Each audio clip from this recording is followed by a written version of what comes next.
authorities have revealed so far? Well, first, a couple things jump out at me. One is this individual likely was in place at the golf course for up to 12 hours ahead of the incident. That gets to the issue of whether or not a sufficient advance was conducted. I hear the acting director of Secret Service saying, hey, look, this was off the record movement. No one should have known he was going. It was unplanned. Yet in today's day and age, 20 million assault rifles in this country, 31 states that have open carry.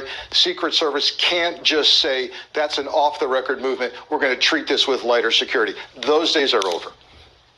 Jeff, we know there's an ongoing investigation into the assassination attempt in Butler, Pennsylvania. As I just said, the president said we need more help. The agency needs more help. What else is the White House saying? Well, they're certainly condemning political violence, and both the president and the vice president did in their statements last night. But you're right to highlight what President Biden said on his way out of the White House earlier today, that the agency requires, in his view, more funding. We have seen that the former president is not getting the same level of security that he got when he was sitting president, which is logical and which is how that works.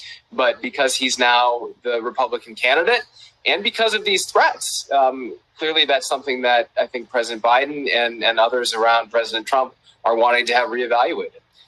But Frank, even if Congress allocates more money to more protection for the former president, is there enough time between now and the election to deploy more resources, train more people? No, absolutely not. But well, the deploy more resources part is going to happen. You're going to see agents injected into the Secret Service from Homeland Security investigations under DHS, parent agency of Secret Service as well. You're going to see a lot more money flowing to local and state law enforcement for manning posts that typically Secret Service might try to man, but that's a short-term Band-Aid to get us through. The longer-term issue is even bigger than throwing money at the problem. We've got to enforce the gun safety laws in this country. ATF's budget was just cut $50 million. That's the agency that's supposed to enforce our gun laws. Sam, this has now happened twice just in this campaign cycle. Does that signal a huge fundamental change in our politics? Yes and no. Obviously, we've always had heated politics. There's been a long history of political violence in this country. We've had presidents assassinated before. We've had threats on presidential candidates before. Gerald Ford was on the receiving end of 2 assassination attempts in a smaller time frame than even Donald Trump. On the other hand, you can make the case that the current campaign rhetoric is at a different level of heatedness compared to in the past. Who you want to blame for that, I guess, depends on your vantage point. But I think it's fair to say that, we're in this sort of a larger debate over what is incitement. Who is to blame for this? Can we say that Trump is a threat to democracy? I think these issues, these sort of existential political issues, are brought to the fore by Trump and his candidacy. It doesn't justify, of course, or rationalize violence. But that's what makes us different, is that we're in these much more heated debates about what is incitement and what is acceptable political rhetoric. Frank, the Washington Post reports that authorities have warned Donald Trump for years about the risks of golfing at his own courses, how difficult they are to protect. What makes him so vulnerable there?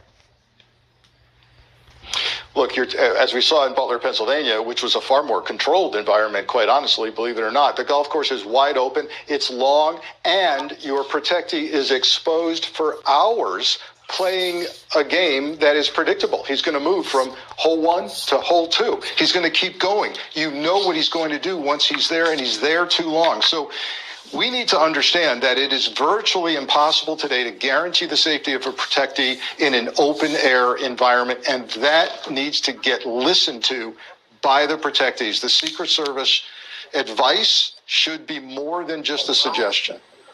Sam, Florida Governor, Republican Governor Ron DeSantis says his state is also going to conduct its own investigation because he's got concerns about the same federal agencies that are prosecuting Trump are the ones investigating this attack. Is DeSantis just playing politics here? I mean, the FBI is an impartial organization.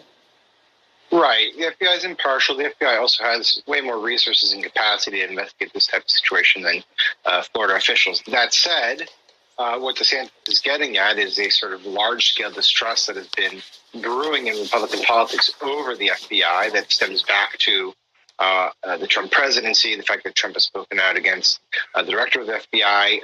DeSantis is playing into that.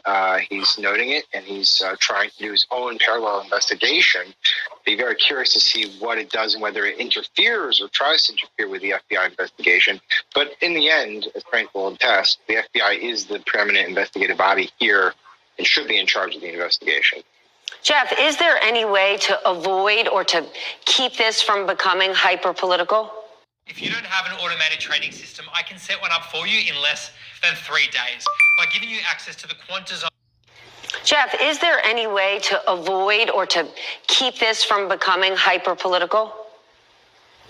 That's a great question, Steph. It's hard to answer. I mean, I think from the responses that we've seen on the Democratic side, certainly the president and the vice president, the Democratic nominee, are trying to not make it political. And by talking about increasing resources, that's also addressing a point of criticism from the Republican side.